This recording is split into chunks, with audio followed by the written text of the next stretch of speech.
শনিবার গভীর রাতে মর্মান্তিক পথ দুর্ঘটনা ঘটল শামসি গাজল 81 নম্বর রাজ্য সড়কের শামসি এলাকায়।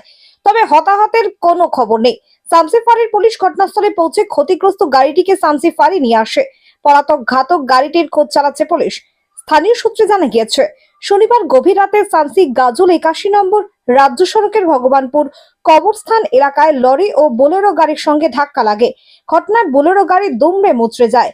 লরি এবং বোলেরো গাড়ি শামসি থেকে গাজলের অভিমুখে যাচ্ছিল। সেই সময় ভগবানপুর কবরস্থান এলাকার লরিটিকে বোলেরো গাড়ি ওভারটেক করতে গিয়ে দুর্ঘটনা ঘটে। বিকট শব্দ শুনে স্থানীয়রা ঘটনাস্থলে ছুটে আসে। তবে বোলেরো গাড়িতে কাউকে দেখতে পাওয়া যায়নি, এমনকি গাড়ির চালককেও দেখতে পাওয়া যায়নি। সুযোগ পেয়ে ঘটনাস্থল থেকে ঘাতক লরিটি পালিয়ে যায়। খবর পেয়ে ঘটনাস্থলে পৌঁছায় শামসি ফাঁড়ির পুলিশ। ক্ষতিগ্রস্ত গাড়িটিকে ফাঁড়িতে নিয়ে আসে। অন্যদিকে ঘাতক লরির খোঁজ চলছে। লরি আমরা এসে যা শুনলাম, আমি তো অনেক পরেই এসেছিলাম, মিনিট 10 পরে। একটা লরি শ্রীপুরের দিক থেকে মানে গাজলের দিক থেকে আসছিল, আর বুলোটা শামসির দিক থেকে আসছিল। ইতিমধ্যেই কীভাবে যে অ্যাক্সিডেন্টটা ঘটেছে আওয়াজ শুনে আমরা ছুটে আসি।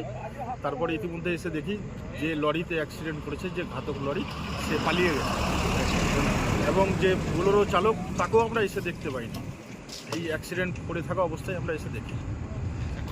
আর 5 মিনিটের মধ্যেই শামসি ফাঁড়ির পুলিশ ঘটনাস্থলে আসে এবং পুলিশ সেটা ইনকোয়ারি করে দেখছে কে বা কারা এই দুর্ঘটনা কিংবা অ্যাক্সিডেন্ট ঘটেছে, সেটা পুলিশ তদন্ত করে বের করবে। না, আমরা কাউকে এসে দেখতে পাইনি। যিনি বুলোরো গাড়ির চালক তিনিও পালিয়ে গেছেন, আমরা এসে কাউকে দেখতে পাইনি। মানে ক্ষয় না, গাড়ি শুধু পড়ে আছে, কাউকে আমরা এসে দেখতে পাইনি। ভগবানপুর কবরস্থানের পার্শ্বে।